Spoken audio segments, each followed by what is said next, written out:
48. Yogasto kuru karmani sangam tyakta dhananjaya siddhi asiddhyo sambhutva samtvam yoga uchyate. Hare Krishna, perform your duty equipoise, O Arjuna, abandoning all attachment to success or failure. Such equanimity is called yoga. 49. Durena yavram karma buddhi yoga dhananjaya buddho sharanam avanvichya karpana phalahetavaha. O Dhananjaya, keep all abominable activities far distance by devotional service, and in that consciousness surrender unto the Lord. Those who want to enjoy the fruits of their work are misers. 50. Buddhi yukta jhati ha ubhe shrukta duskrute tasmad yogaya yujyasva yoga karmasu koshalam. A man engaged in devotional service rids himself of both good and bad reaction, even in this life.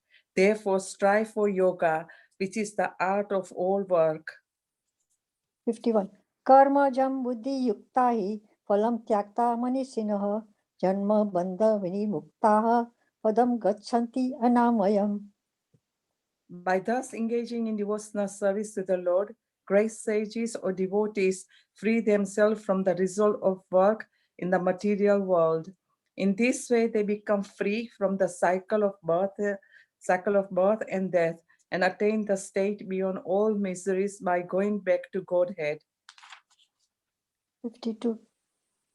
Yadati moha kalilam buddhi vaditarishyate tada ganatasi nirvedam shota vavasya sutasya cha. When your intelligence has passed out of the dense forest of a delusion, you shall become indifferent to all that has been heard and all that is to be heard. 53. Shuddhi viprati pannate yada stasyati nischala samadhav achala buddhis tada yogam avapshashi. When your mind is no longer disturbed by the flowery language of the Vedas, and when it remains fixed in the trance of self-realization, then you will have attained the divine consciousness. 54. Arjuna vacha sita pragnasya ka bhasha samadhistasya keshava sita dhi kim prabhasheta kim ashita vrajeta kim. Arjuna said, O Krishna, what are the symptoms of one whose consciousness is thus merged in transcendence? How does he speak, and what is his language? How does he sit, and how does he walk? 55. Shri Bhagavan Vacha Prajahati Yada Kama Sarvan Pata Manogatan Atmani Evatmana Tusta Stita Pragnastadochyate. The Supreme Person of Godhead said, O Partha, when a man gives up all varieties of desire for sense gratification, which arise from the mental concoction, and when his mind, thus purified, finds satisfaction in the self alone, then he is said to be in pure transcendental consciousness. 56. Lukesu Anudigvamana Sukesu Vigataspraha. Oh, you have to go up. Sorry. I can't read. Vitaraga Bhaya Krodha Sita Di Muni Uchyate. One who is not disturbed in mind, even amidst by threefold miseries, or elated when there is a happiness, and who is free from attachment, fear, and anger, is called a sage of steady mind. 57. Yasharatrana Vishaneshas Tattat Prapya Subhasubham Nabhi Nandati Nadvesti Tasya Pragnapati Stita. In the material world, one who is unaffected by whatever good or evil he may obtain, neither praising it nor despising it, is firmly fixed in perfect knowledge. 58. Yada samharate chayam kurma gdatvi sarvasaha indriyatebhyas tasya pragnapati stita. One who is able to withdraw his senses from sense objects as the tortoise throws its limbs within the shell, is firmly fixed in perfect consciousness. विषया विनिवर्तन्ते निराहारस्य देहिनः रसवर्जं रसोऽपि अस्य परं दृष्ट्वा निवर्तते. Though the embodied soul may be restricted from the sense enjoyment, the taste for sense object remains, but ceasing such engagement by experiencing a higher taste is fixed in consciousness. 260 यततो हि अपि कौन्तेय पुरुषस्य विपश्चितः इन्द्रियाणि प्रमाथीनि हरन्ति प्रसभ्यं मनः. The senses are so strong and impetuous, O Arjuna, that they forcibly carry away the mind even of a man of discrimination who is endeavoring to control them. 61 तानि सर्वाणि संयम्य युक्त आसीत परः वशे हि यशेन्द्रियाणि तस्य प्रज्ञा प्रतिष्ठिता. One who restrains his senses, keeping them under full control, and fixes his consciousness upon me, is known as a man of steady intelligence. 62 ध्यायत विषयान् पुंस संगस्तेषुपजायते संगात् संजायते कामः Kamath क्रोधभिजायते. While contemplating the object of the senses, a person develops attachment for them, and from such attachment, lust develops, and from lust, anger arises. 63 क्रोधात् भवति समोहः समोहात् स्मृति विभ्रमः स्मृति ब्रह्मस्थात् बुद्धिनाशत् प्रणश्यति. From anger, complete delusion arises, and from delusion, bewilderment of memory. When memory is bewildered, intelligence is lost, and when intelligence is lost, one falls down again into the material pool. 64 रागद्वेष विमुक्तैश्च विषयान् इन्द्रियश्चरण आत्मवशे विद्येयात्मा प्रसादम् अधिगच्छति. But a person free from all attachment and aversion and able to control his senses through regulative principles of freedom can obtain the complete mercy of the Lord. 65 प्रसादे सर्व दुःखानां हानि अस्योपजायते प्रजायते प्रसञ्चेतस हि आसु बुद्धि पर्यावर्तिष्ठते. For one thus satisfied in Krishna consciousness, the threefold miseries of material existence exist no longer. In such a satisfied consciousness, one's intelligence is soon well established. 66 नास्ति बुद्धि अयुक्तस्य न चायुक्तस्य भावना न चाभू न चाभा वायत शान्ति अशान्तस्य कुतः सुखम्.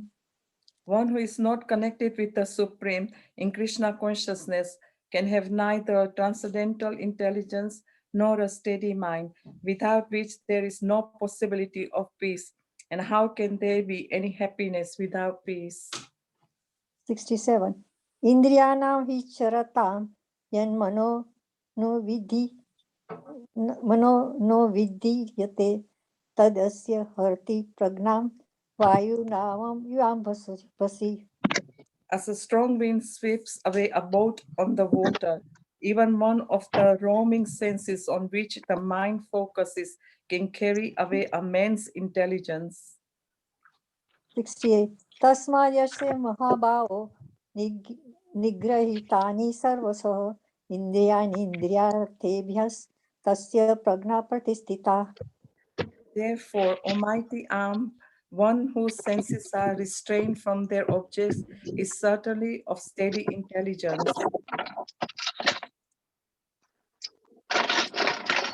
69 या ईशा सर्वभूतानां तस्यां जागृति संयमी यस्यां जागृति भूतानि सा निशा पश्यतो मुनेः. What is night for all beings is the time of awakening for the self-control, and the time of awakening for all beings is night for the introspective sage. 270. अप्रियमाणम् अचल प्रतिष्ठां समुद्रम् आपः प्रविशन्ति यद्वत् तद्वत् कामायं प्रविशन्ति सर्वे स शान्ति आपनोति न कामा कामी. A person who is not disturbed by incessant flow of desire that enter like rivers into the ocean, which is ever being filled, but it's always still. One alone can alone achieve peace, and not the man who strives to satisfy such a desires. विहाय कामा यः सर्वान् पुमां चरति निःस्पृह निर्ममो निरहङ्कारः स शान्तिम् अधिगच्छति. A person who has given up all desire for sense gratification, who lives free from desires, who has given up all sense of proprietorship, and is devoid of false ego, he alone can attain a real peace. 72. एषा ब्रह्मी स्थिति पार्थ नैनं प्राप्य विमुह्यते स्थितिवास्यम् अन्ते कालेऽपि ब्रह्म निर्वाणमुच्यते. That is the way of a spiritual and godly life, after attaining which a man is not delivered. If one is thus situated, even at the hour of death, one can enter into the kingdom of God. ओम तत्सत् इति श्रीमद्भगवद्गीता उपनिषत्सु ब्रह्म विद्यायां योग शास्त्रे श्री कृष्ण अर्जुन संवादे संख्या योगो नाम द्वितीयोऽध्यायः. हरे Krishna. Hare Krishna. If there's any mistake, my pronunciation, I'm so sorry. Please forgive me. Hare Krishna.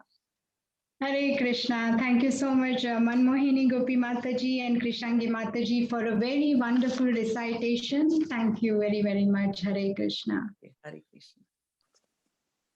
So, Hare Krishna. Welcome, dear devotees, to Chat Chapter a Day Bhagavad Gita.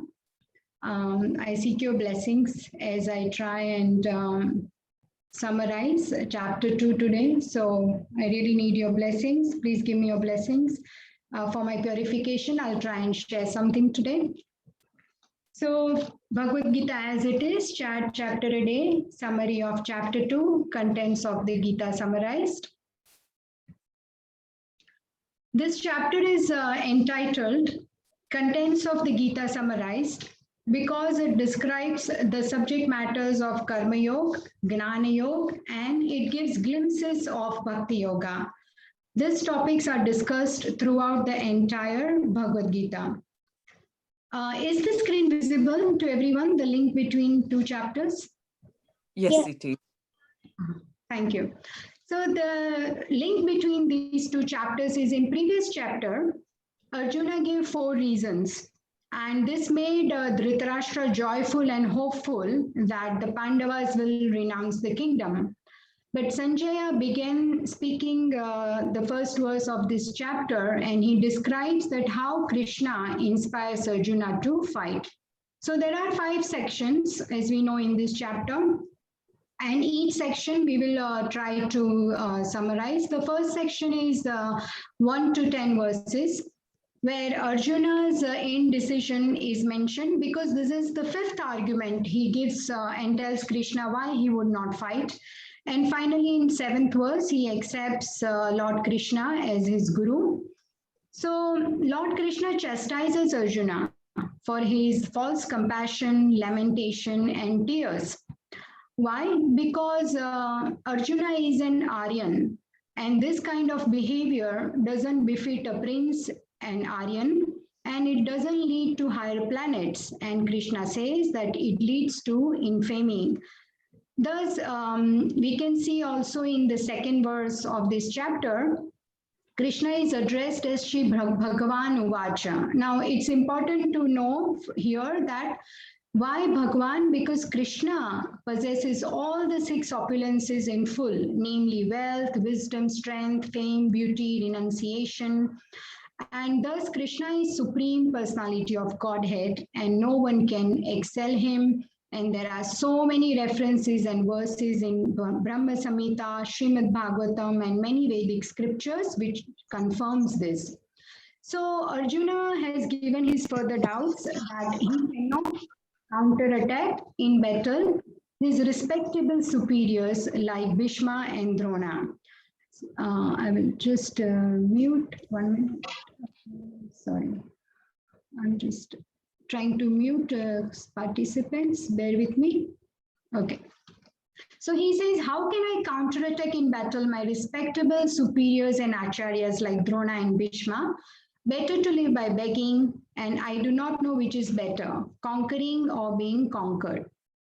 So here we can see that Arjuna is displaying all the qualifications which is necessary to receive spiritual knowledge. As a devotee, he is displaying, I've put the verses references to each points. He says that he shows amazing compassion, even heartfelt compassion and detachment. Compassion to Duryodhan, Shakuni, Dhritarashtra, and Karna, who have tried to kill Pandavas and insult them and what all they have not done. But he's out of kindness, he's ready to forgive them. He says, there is no need to fight this battle. What is the point of enjoying when it is all tainted with blood of the relatives? And he says that he's prepared to give it all up, even for the exchange of 3 worlds. And so Sama and Dama, Uparti, Titiksha, and finally he shows a lot of faith and Shraddha in the instruction of Sri Krishna. Thus in verse 7, Arjuna takes shelter of Krishna and he says that Krishna, please be my guru, please instruct me.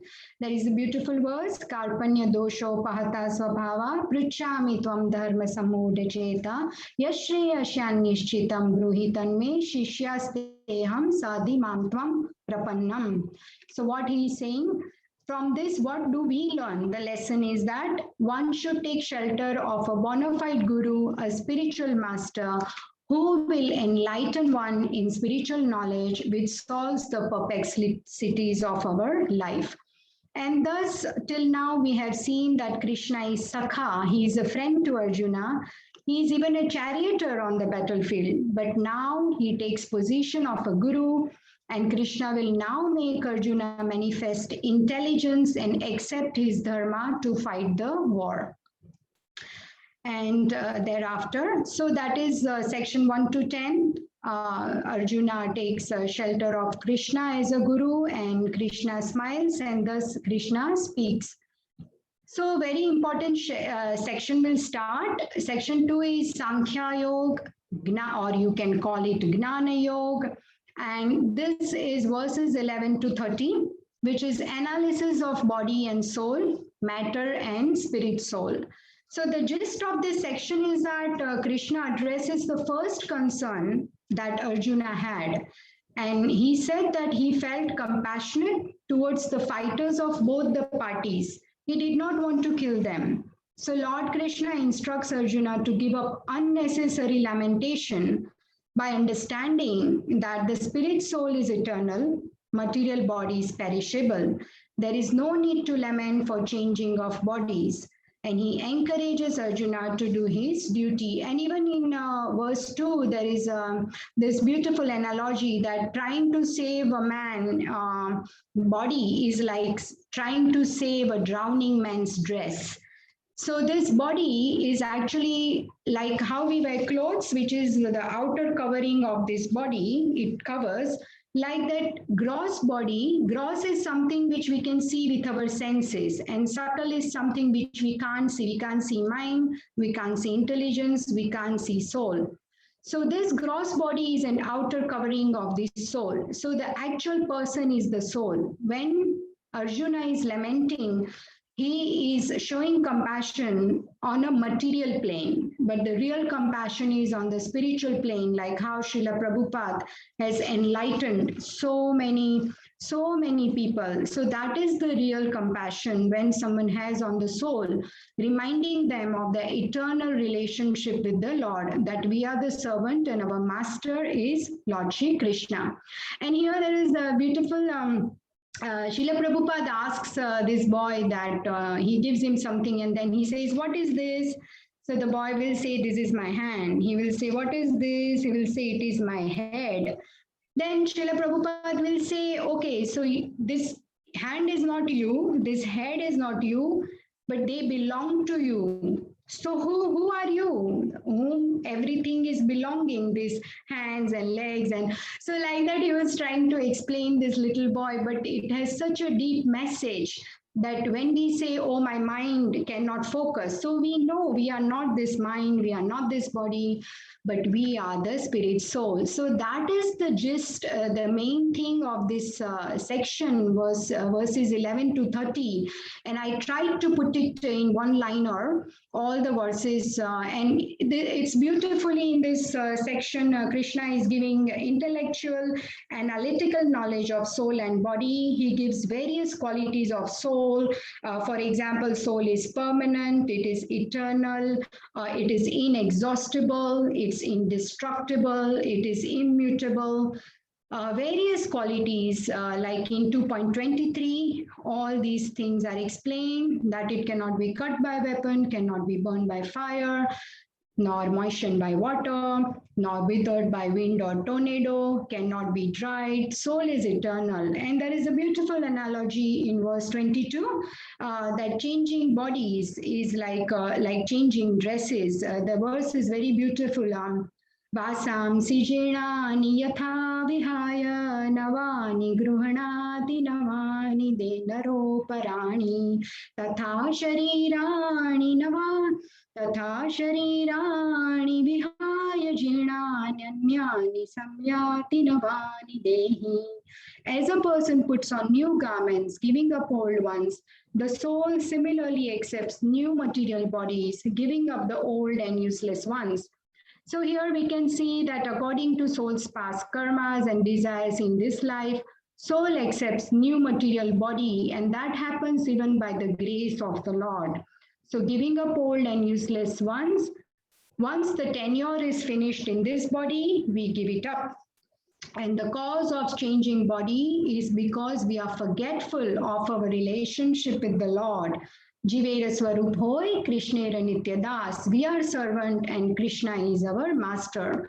But he is very, very merciful. He is seated within our heart as a super soul, like two birds on a tree. If we turn to him, then we will be free from all the anxiety and we can go back to Godhead. So that's this section. It's a beautiful section. There are which verses to discuss and which not.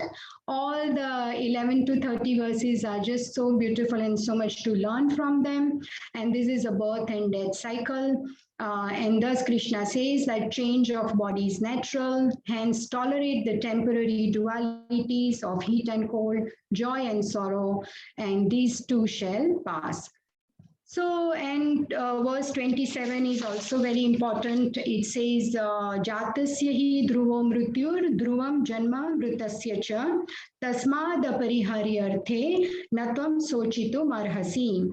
So, when one who has taken birth is sure to die, and after death, one is sure to be born again. Therefore, in the unavoidable discharge of your duty, you should not lament. And here we had seen also in this verse the pastime of Shiva's Thakur's son and King Chitraketu. So that is this section. And there was also a nice verse we had discussed we can all not stay together forever. Once the tenure is over, we all have to part, we have to go separate ways, like how the two leaves are carried away by the waves of the water, like the waves of time, us also, we have to move on. So that is 11 to 13. And then after giving this gnana of the soul, Krishna moves on to verse 31 to 37, which is Sakam Karma or Karma Kand. This is not actually yoga. What is yoga? Yoga is connecting with the Supreme, connecting with Krishna, either by work, that becomes Karma Yoga. When you connect with Supreme by knowledge, it becomes Gnana Yoga. When you connect with Supreme Lord through meditation, it is Dhyana Yoga. And When you connect with love, it is bhakti yoga. But when we have attachment to fruits, it is not a yoga, it is just sakam karma. But Krishna very intelligently starts with the lesser principles to explain to Arjuna, because one of his arguments was that there would be no enjoyment. Either he becomes victorious, or also he can't enjoy without relatives, and if he dies, he can't enjoy. So Krishna starts with this lesser principle to explain that considering your specific duty as a Kshatriya, you should know that there is no better engagement for you than fighting on religious principles, and so there is no need for hesitation. So we can see here in this chart that if he fights and if he wins, he will enjoy the kingdom, earthly planet, right, on the earth. And then if he fights and he loses, he will enjoy in heaven. Why? Because he will die prescribing his duties. So he will definitely, his destination will be heaven. But if he does not fight, then there are three problems, which are he will incur sin, papa, it will cause him infamy, akirti, and criticism, ninda. And I put verse references here. So because this is summary, we can't go any deeper, but we have learned all these verses from all the senior Vaishnavas so nicely, each and every verse. We are so fortunate that we are part of chat group. So we know. That's how this section actually ends. It's a short section, 31 to 37, where Krishna just explains that if you, the two things, verse 31 and 32, that what will happen if you, that either way you will enjoy, and then 33 to 37 is the problems. If you don't fight, then you will incur, these three things will happen. And thereafter, the next section 4 is buddhi yoga or nishkam karma yoga. So this is a very, very important section. And this will tell us how it is different to sakam karma. Now, buddhi yoga, when buddhi yoga matures, that means that when buddhi yoga has two things, it has a knowledge and it has detachment. So buddhi yoga is karma performed on the platform of gnana. Now, when these two things, they are at their highest level, which is knowledge is at its highest level, and the detachment to fruits is at its highest mature level, the buddhi yoga becomes bhakti yoga. So this is why in this chapter we are getting glimpses of bhakti yoga, but it is very important to understand sakam karma or karma kanda. It is important to understand the sakam karma or karma kanda. Then it's important to understand the buddhi yoga or bhakti yoga, and what is gnana, that is the knowledge of body and soul, what is our position, what is our relationship with the Lord. Because moving forward, there are so many chapters. For example, Karma Yoga, chapter 3. If we understand these concepts very well, then it will become easier. So I want to include all of you also in this, but with the lack of time anyway, I thought anyone would like to tell what is buddhi yoga, what is and how it is different to sakam karma?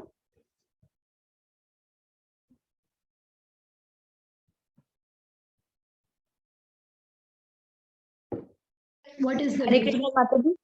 Oh, sorry. Hare Krishna Rupa Mataji. Hare Krishna, my humble obeisances to you. Buddhi yoga same as bhakti yoga, and devotional service does not incur any karma. Is that it?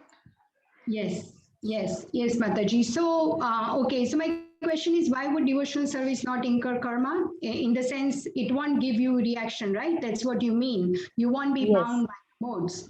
So why would that happen? You are right. You are on this right track. Why would that happen? Why no bondage? Because devotional service is in the platform of liberation. So it is not fruitive work, or that's why it doesn't incur karma. Yes. Oh, I don't know how to describe, but yeah. Input. Very nice, Mataji. Yes. So basically, what is buddhi yoga? So buddhi yoga is performing prescribed duty with knowledge and detachment here.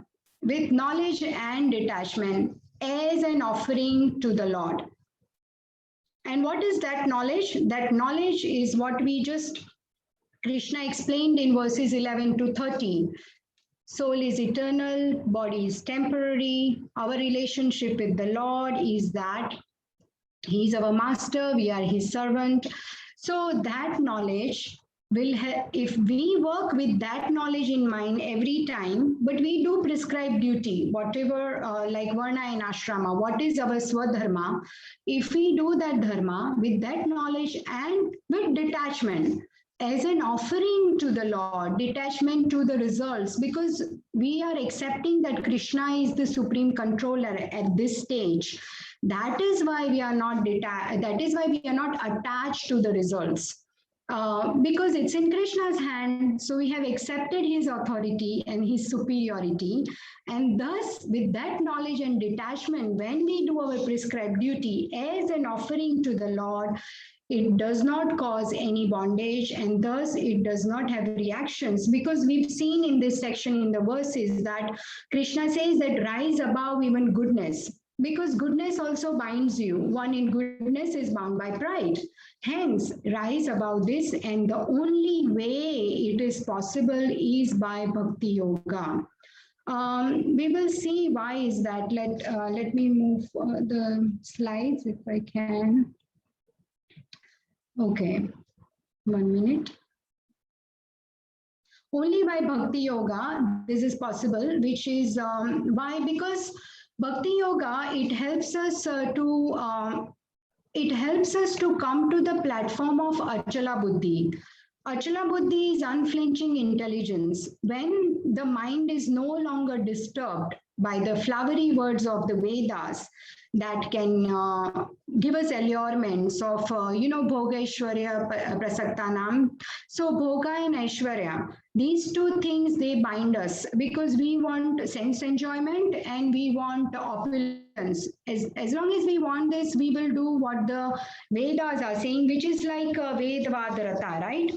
These are the misers or Kripana. They are the unintelligent followers of the Veda, as per verse 42 and 43. Let's bring up the slide. Okay, so here let's understand this slide first. So our section is 38 to 53 now, because this is Buddhi Yoga. Now we understood that Buddhi Yoga is doing prescribed duty with knowledge and detachment to results as an offering to the Lord. It does not cause any bondage. How? Because we will be equal in duality. Either we pass or fail, loss or gain, victory or defeat, heat or cold, happiness or distress. These are the dualities of life, right? We will be equal in these dualities because we are on the platform of Buddhi Yoga.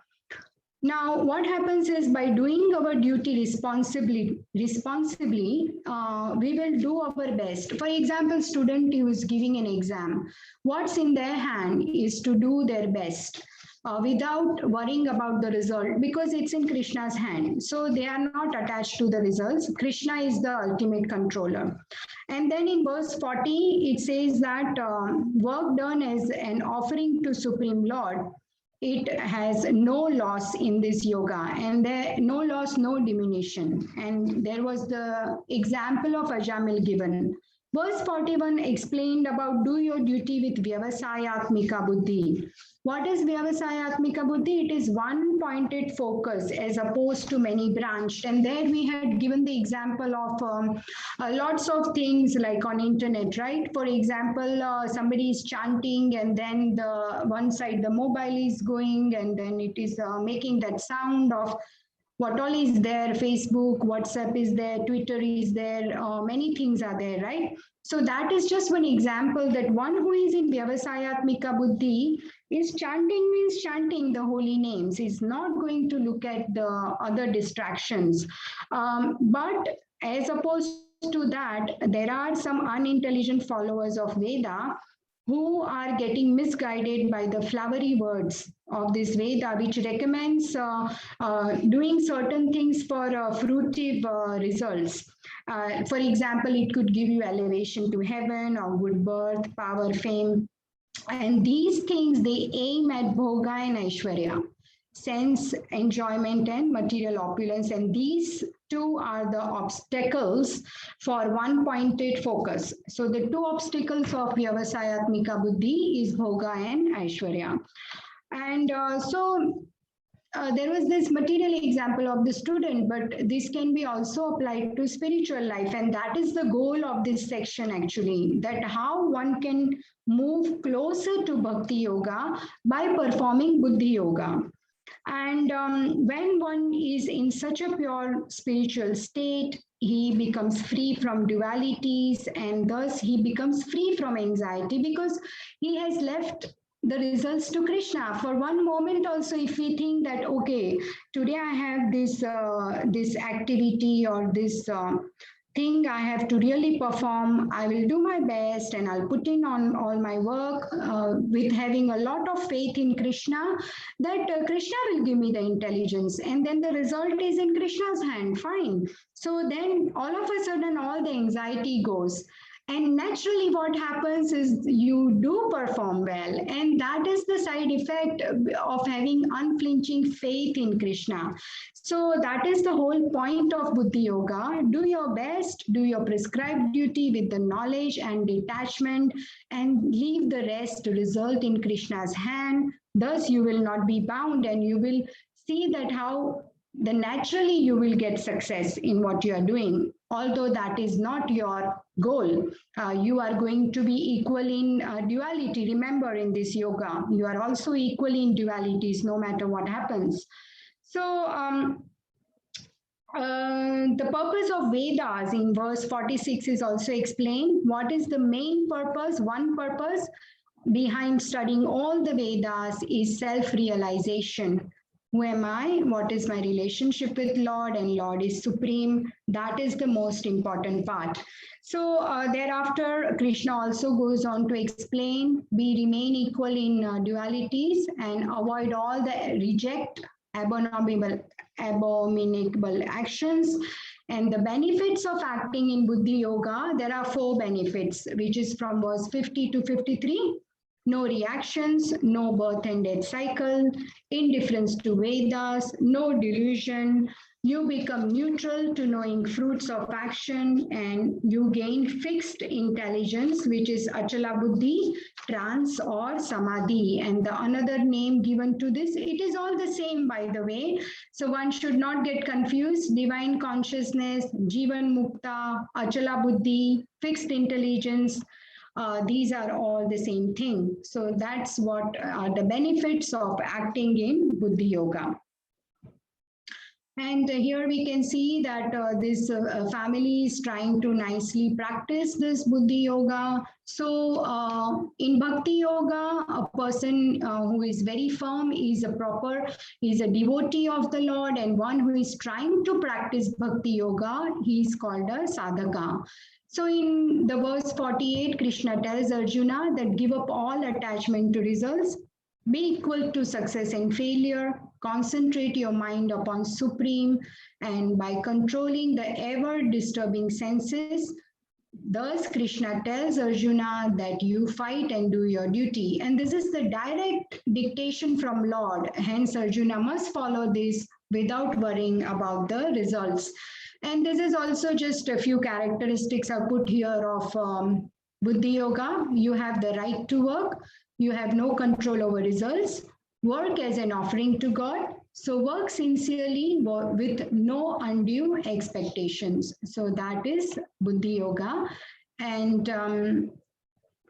next section is section 5, which is the last section of this chapter, and I'm very aware of the time. So this is extremely important section again. Sthita prajna is mentioned in this section. Qualities of liberated soul. So sthita prajna, liberated soul, same thing. When you hear these two words again and again here and there, it is same thing. One who is liberated soul is sthita prajna. So hearing in verse 53 about achala buddhi, Arjuna is asking Krishna, what is the nature of such a yogi who is sthita prajna? And so he's asking these 4 questions. What are his symptoms on receiving praise or blame, affection or hate, all these dualities? How does he react? And how does he restrain from senses? And how does he respond to sense objects? So all these questions are answered by Krishna in all these verses here. So verse 55 is the answer to the first question. The first question was, what are the symptoms of Sthita Prajna? And in short, answer is, Krishna says, one who has given up all material desires and he is self-satisfied, being a servant of Supreme Lord in Krishna consciousness. This is the symptom of a Sthita Prajna. He knows that his position is Jivera Swarupoi, Krishnera Nitya Das. And he is Atmaram because Krishna is Atmaram, because Krishna is fully satisfied. And if we are self-satisfied in our soul, trying to satisfy the Supreme Lord, then we will also be satisfied by performing Buddhi Yoga or Bhakti Yoga. And the next question is, what is Sthita Prajna's response to dualities? Where Krishna says that he is equal or he is neutral in duality. He accepts all miseries as the mercy of the Lord. And the verse that fits this completely is 10:14.8, Tattenukampa Susamikshamano, where Brahma says that to Lord Krishna, that one thinks himself worthy of more trouble due to his past misdeeds, but by the grace of the Lord, they are minimized to the lowest, and in happiness, he gives credit to the Lord. So thus, he does not have any undue material affection. Actually, they don't have any specific affection to a person or an object. Yes, they are equal to all. In general, they have compassion, but this Sthita Prajna does not have a particular material affection for a particular object or a person in this world. Such a Sthita Dhira Muni is firmly fixed in perfect knowledge. And then question 3 is answered in 58 to 63. The question is, how does he restrain from sense objects? So now this is very important, right? We've spoken about restraining, but how do you do that? It's not easy, right? Because we know there are these 5 senses and the mind is the one thing, or the senses are dragging. And actually, it's the intelligence that controls the mind. So it is very important to protect the intelligence, protect the gnana, the intelligence, the knowledge. So how do we do that? That is done by experiencing a higher taste. It's like a child. If we are taking away a mobile phone from a child's hand, because, mobile phone is not good for a child because of whatever that radio activity, all that. So, but then we have to give a toy to the child, something we have to give, then they will forget. So I'm just giving this example, but for us, we need to have a higher taste. Then this senses needs to be satisfied, because there is nothing like desirelessness. Desires are there, but we just need to direct them, guide them towards the right thing. And that happens by getting trained by a guru. A guru will show us the right path, what is the higher taste. And even when one sense here, see, even one sense, agitated sense, it can carry away our intelligence. So just like a tortoise, it draws all its limbs, right? When there is some danger comes towards a tortoise, it puts all these limbs inside. See, they are out here, they are in.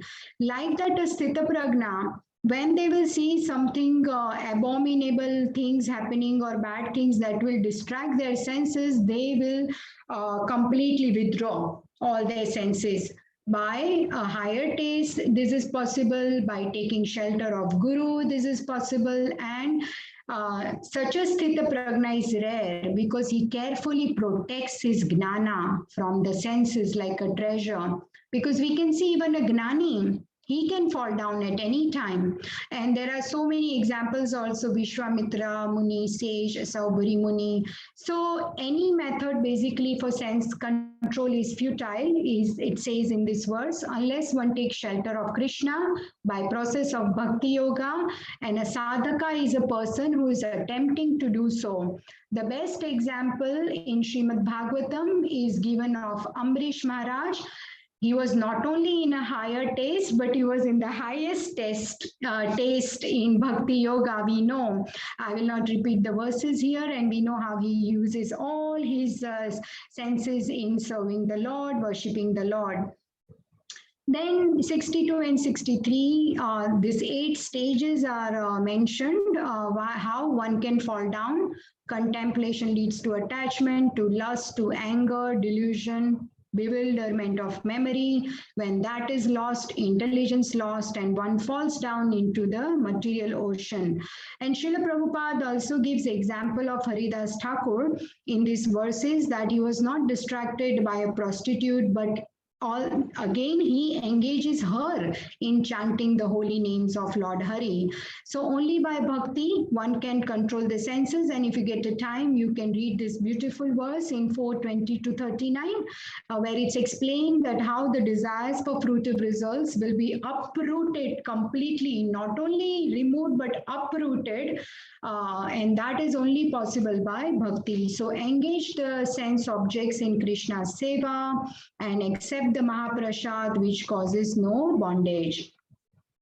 That's how we end this session. 64 to 72. The answer is that how does the Sthita Prajna how does he respond to sense engagement? And the answer is, Krishna spoke about engaging the senses with regulation and slowly and steadily steady one's mind in intelligence. So by regulation, it is not possible all of a sudden. That's why in our Krishna conscious movement, there is this beautiful regulated principles, chanting the 16 rounds and the other 4 regulative principles. If we follow them, then we will attain peace or mercy of the Lord, which is called prasad. And by attaining prasad, one's distresses will be destroyed. And without connecting to Supreme, without engaging our buddhi or intelligence in Krishna consciousness, we cannot fix our intelligence and we can't become happy. So as we saw earlier, that even one of the roaming senses can distract our intelligence. So we really need to protect it like a treasure, and restrain the senses by absorbing the mind in Bhagavan. And also in verse 69, there is a Sthita Prajna's day and night. What is the spiritual awakening for Sthita Prajna is night for the materialist. So their activities are different. One is fixed on the soul and the other is fixed on the sense objects. A beautiful analogy is given in verse 70, that the ocean is always still, even though it is filled by so many rivers entering it, especially in monsoon. Similarly, the Sthita Prajna remains peaceful and undisturbed, like the ocean. Even though there is incessant flow of desires, they remain peaceful. Verse 71, qualities of Sthita Prajna mentioned, which we heard beautifully explained by Prabhuji yesterday. So he is devoid of false ego, of sense enjoyment. There is no sense of proprietorship. He is without desires. He accepts, he just is maintaining his body. That's all he does, nothing more than that. And he doesn't desire for anything more than that. He's fixed in Krishna's service. And destination of such a Sthita Prajna is mentioned in the last verse of this chapter. The destination is Brahma Nirvanam. If one is thus situated at the hour of death, he will not be bewildered. He will think of Krishna, and thus he can enter the kingdom of God. So that is how, by regulation, by regulating our senses, and by following the Krishna conscious activities and principles, we can definitely go back to Godhead. So this chapter is amazing, and this was like a challenge to in this time to complete all the verses. I tried my best, but if you have any questions or comments, please go ahead. And I think we can take 5 minutes extra today. It should be okay if you don't mind. There is also an important announcement to make. And I just want to take 3-4 minutes.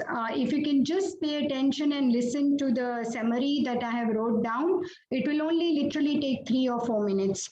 So the chapter 2 summary is in the first 10 verses of this chapter.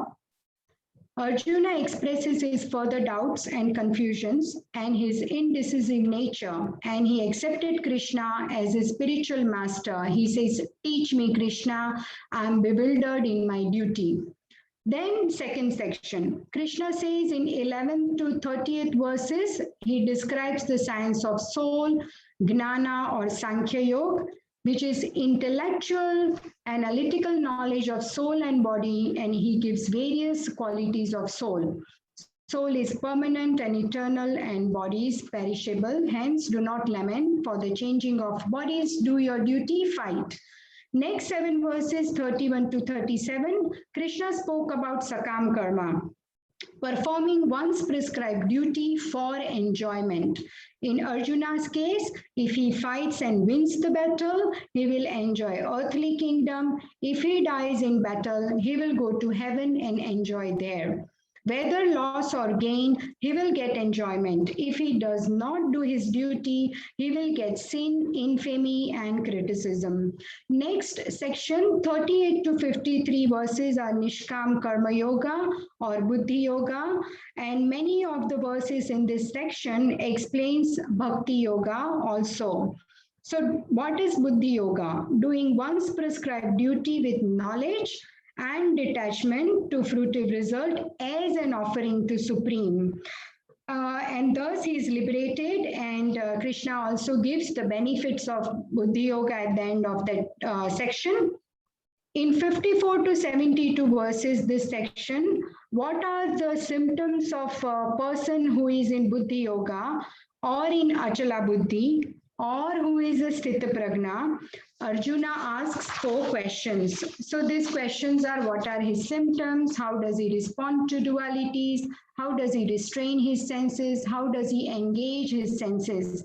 And Krishna answers them one by one. First answer is, Sthita Prajna symptoms are he has given up all desires and he is self-satisfied.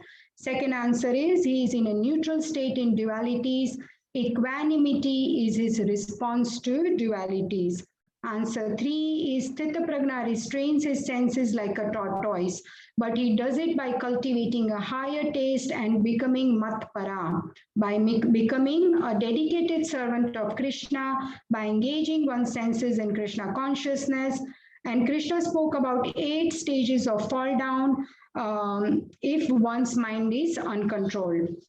Last answer is Krishna spoke about engaging senses with regulation and slowly steady your mind in intelligence. And in verse 7, qualities of Sthita Prajna are mentioned, and verse 72, destination of Sthita Prajna are mentioned. And thus ends chapter 2 summary. So thank you so much for bearing with me. Any questions or comments?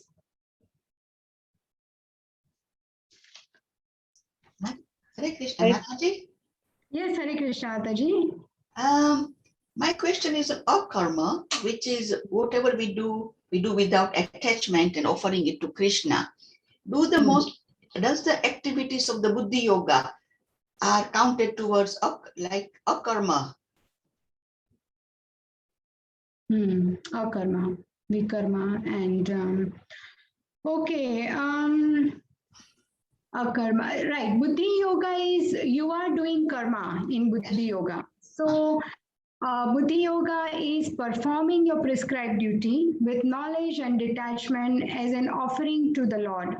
So in one sense, it is a karma, and I'll have to look up Mataji and then I'll get back to you. I'm not sure because yes, there is karma, vikarma, and akarma. So vikarma is the actions one should not do. Karma is the activities you do, and akarma is one whereby you do your duties without reaction. So yes, my answer would be yes, but I will confirm Mataji with you one to one.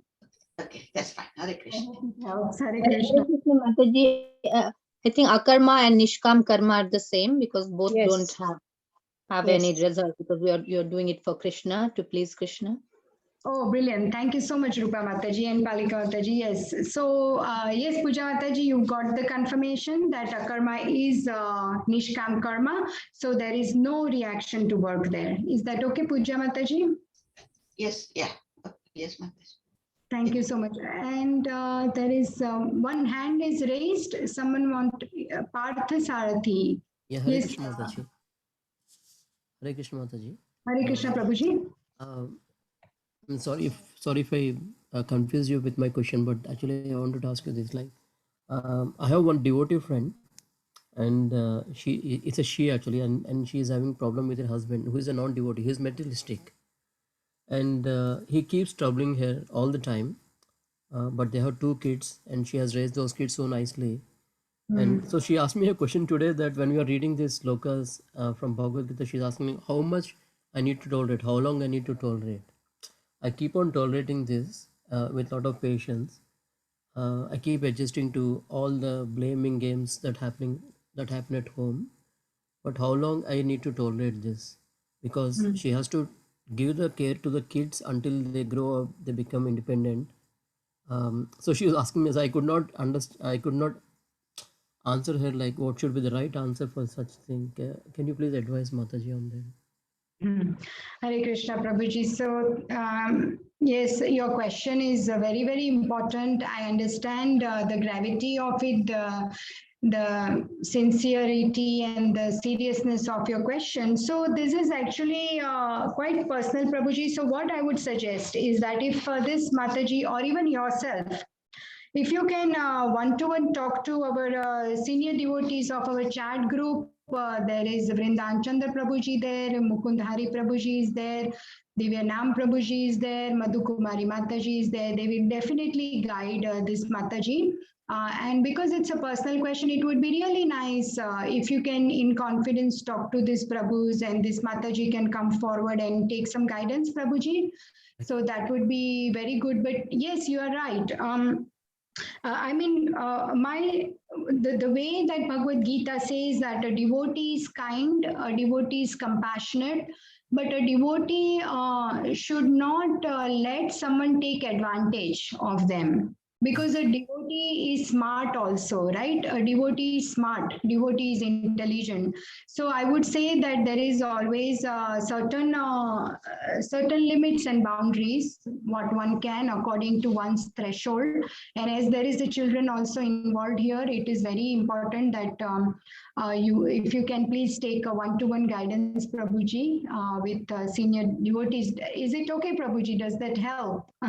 Yeah, definitely, Mataji. Thank you. I mean, even I suggested same thing. Like I need to check with some senior devotees because I mean Bhagavad Gita says nice things anyhow. Like in Krishna says that you have to like Matru Sparshas Kaunteya, so happiness and distress follow each other. So we have to bear things till the end. But what is that end? So for this, I told her that we can understand some things you've done really well so far, but to understand more, we need to check with senior devotees how they suggest. Yes, That would definitely, be- Prabhu. Because if there are any chances of turning this Prabhu towards Krishna consciousness, then that would be the best option. Because there is, it's mentioned in Bhagavad Gita also, and Srila Prabhupada says that hate the sin, not the sinner. So, we dislike a disease, but not the diseased. Yes. So, if somebody is acting on that level with somebody and giving grief, then that is, we need to also show compassion to them because they do not know any better. They are in Maya. They need help actually, because this kind of things come from a lot of other things are behind this in a person's psychology, in their childhood, the way they are treated or people around them. Because generally a bully is bullying because he is being bullied, right? Sometimes at school we see that a child is bullying another child because he has elder brother or sister, someone or at home who is bullying him. So actually we need to be kind, and we need to see this in a very open-minded way and trying to help this couple. And it would be nice, Prabhuji, please take their guidance. I really hope and pray that prayers are very powerful, and I pray because there are children also here in this family. And I pray that they all together become Krishna conscious and stay together. But yes, Prabhuji, please take their guidance. Sure, Mataji. Thank you so much. Sure. Thank you so much. Hare Krishna. Any other questions here today? We have all. Hare Krishna, Divya, Gaurangi, wonderful class. You summarized so nicely, very methodically. I really praise you. Well done. Wonderful. Thank you, Mataji, for the encouragement. It is not me, you know, I'm a fool. It's mercy of Guru Maharaj and Krishna. And Yes, definitely. Yes, Mataji, anything else? Just one thing I mentioned you earlier one. Our Sangha is sponsoring some Srimad Bhagavatam. If somebody would like to have a set, and please keep in touch and get in touch with me. So I don't know, I put it on the chat. I don't know whether my telephone number did show. If it is not there, then I just give you my number. It's 07523 968081. No, yeah, that's it. So sorry, it is not. 0787352634. This is my number. So if anybody wants to have a set of Srimad Bhagavatam, our Sangha is sponsoring some Srimad Bhagavatam, please get in touch with me. Hare Krishna. Hare Krishna. Thank you so much, Mataji. That's a wonderful announcement from Palika Mataji. So she has a set to give away and sponsor. So thank you so much for the encouragement, Kalpana Mataji, and thank you so much for your patience. Now I have a very important announcement to make from His Grace Divyanam Prabhuji, that Go Matsya Children team is inviting all to attend Glories of Srimad Bhagavatam tomorrow. And this will be a very nice presentation.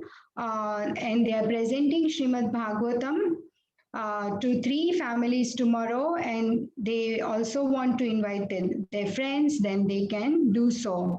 So the announcement is for devotees to know that they are presenting Srimad Bhagavatam to 3 families tomorrow. And if you would like, please join and invite your friends also.